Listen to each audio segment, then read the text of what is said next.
नमस्ते प्यारे बच्चों, कैसे हैं आप सभी। मैं हूँ रीना गुजर और आज हम कक्षा 10 की सामाजिक विज्ञान की पुस्तक के भूगोल पुस्तक की पाठ 2 वन एवं वन्यजीव संसाधन का भाग 2 पढ़ेंगे। Page number 19। हिमालयन यव संकट में। हिमालयन यव चीड़ की प्रकार का सदाबहार वृक्ष एक औषधीय पौधा है जो हिमाचल प्रदेश और अरुणाचल प्रदेश के कई क्षेत्रों में पाया जाता है। पेड़ की छाल, पत्तियों, टहनियों और जड़ों से टक्सोल नामक रसायन निकाला जाता है तथा इसे कुछ कैंसर रोगों के उपचार के लिए प्रयोग किया जाता है।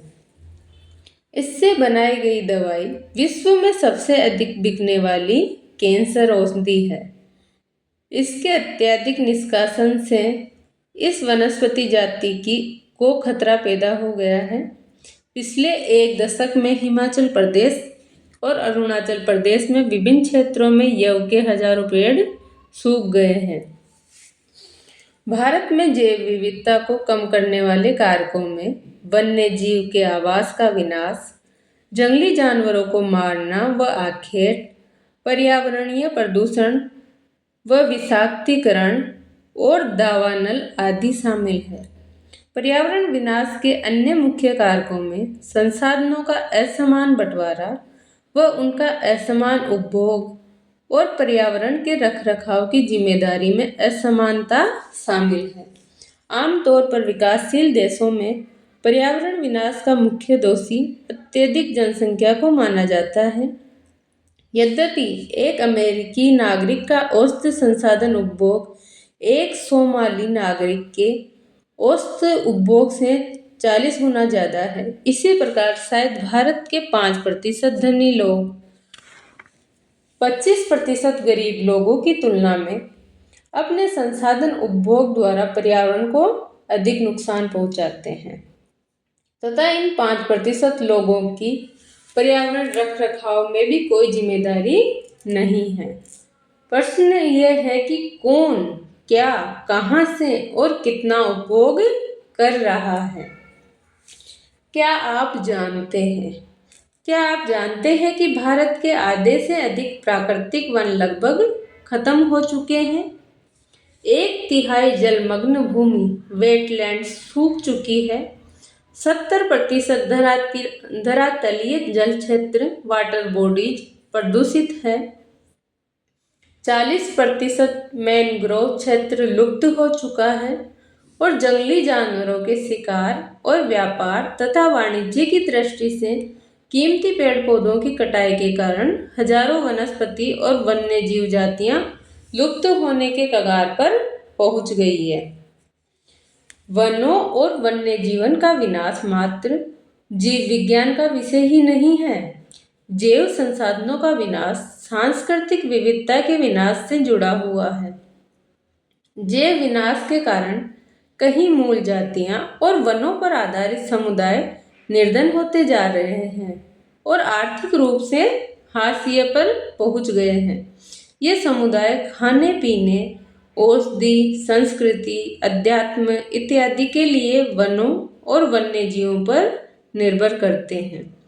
गरीब वर्ग में भी महिलाएं पुरुषों की तुलना में अधिक प्रभावित हैं। कई समाजों में खाना, चारा, जल और अन्य आवश्यकता की वस्तुओं को इकट्ठा करने की मुख्य जिम्मेदारी महिलाओं की ही होती है। जैसे ही इन संसाधनों की कमी होती जा रही है, महिलाओं पर कार्यभार बढ़ता जा रहा है और कई बार तो उनको संसाधन इकट्ठा करने के लिए 10 किलोमीटर से भी अधिक पैदल चलना पड़ता है। इससे उन्हें गंभीर स्वास्थ्य समस्याएं झेलनी पड़ती है।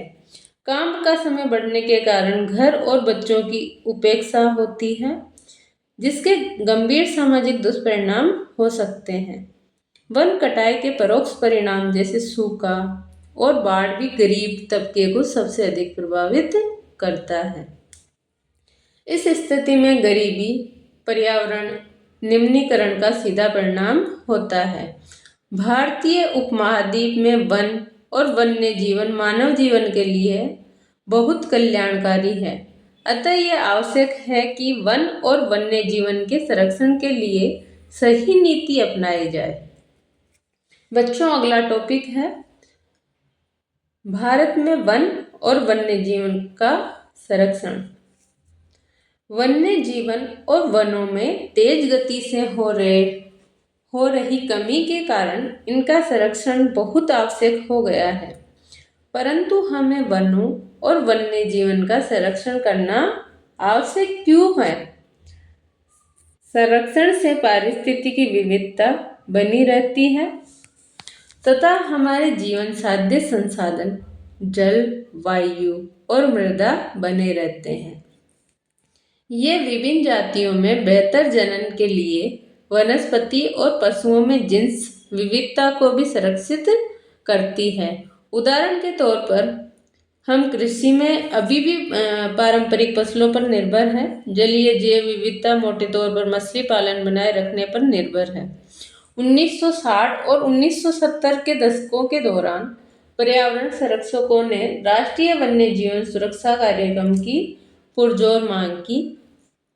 भारतीय वन्य जीवन रक्षण अधिनियम 1972 में लागू किया गया। कब लागू किया गया बच्चों? भारतीय वन्य जीवन अधिनियम 1972 में लागू किया गया, जिसमें वन्य जीवों के आवास रक्षण के अनेक प्रावधान थे। सारे भारत में रक्षित जातियों की सूची भी प्रकाशित की गई। इस कार्यक्रम के तहत बची हुई संकटग्रस्त जातियों के बचाव पर, शिकार प्रतिबंधन पर, वन्य जीव आवासों का कानूनी रक्षण तथा जंगली जीवों के व्यापार पर रोक लगाने आदि पर प्रबल जोर दिया गया। तत्पश्चात केंद्रीय सरकार व कई राज्य सरकारों ने राष्ट्रीय उद्यान और वन्य जीव पशु विहार स्थापित किए, जिनके बारे में आप पहले पढ़ चुके हैं। केंद्रीय सरकार ने कई परियोजनाओं की भी घोषणा की, जिनका उद्देश्य गंभीर खतरे में पड़े कुछ विशेष वन प्राणियों को रक्षण प्रदान करता था। इन प्राणियों में बाघ, एक सींग वाला गेंडा, कश्मीरी हिरण अथवा हंगुल, 3 प्रकार के मगरमच्छ, स्वच्छ जल मगरमच्छ, लवणीय जल मगरमच्छ और घड़ियाल, एशियाई शेर और अन्य प्राणी शामिल हैं। इसके अतिरिक्त कुछ समय पहले भारतीय हाथी, काला हिरण, चिंकारा, भारतीय गोडावण और हिम तेंदुओं आदि के शिकार और व्यापार पर संपूर्ण अथवा आंशिक प्रतिबंध लगाकर कानूनी रक्षण दिया है। अब देखो बच्चों, इसमें लिखा हुआ है बाघ परियोजना। वन्य जीवन संरचना में बाघ एक महत्वपूर्ण जंगली जाति है।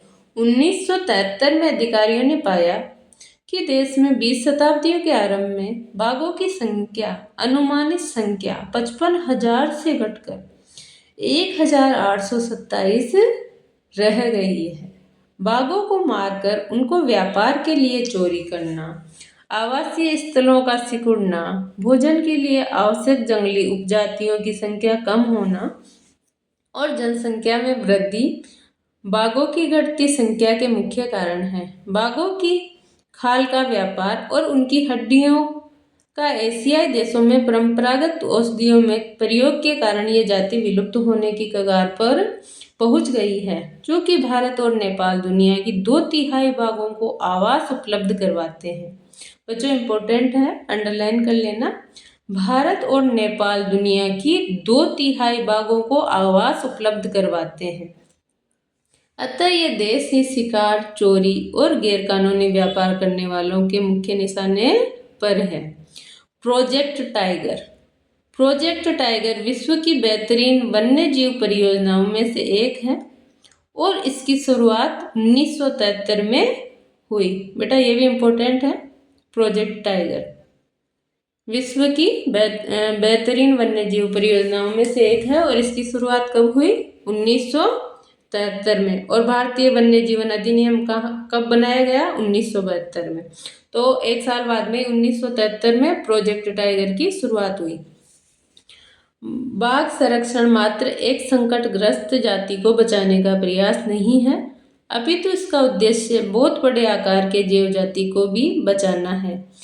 उत्तराखंड में कॉर्बेट राष्ट्रीय उद्यान, पश्चिमी बंगाल में सुंदरबन राष्ट्रीय उद्यान, मध्य प्रदेश में बांधवगढ़ राष्ट्रीय उद्यान, राजस्थान में सरिस्का वन्यजीव पशु विहार, असम में मानस बाघ रिजर्व और केरल में पेरियार बाघ रिजर्व भारत में बाघ संरक्षण परियोजनाओं के उदाहरण हैं। तो बच्चों, वन एवं वन्यजीव संसाधन भाग 2 की ये वीडियो समाप्त हुई। अगली वीडियो भाग 3 में अपन पेज नंबर 21 से स्टार्ट करेंगे। धन्यवाद।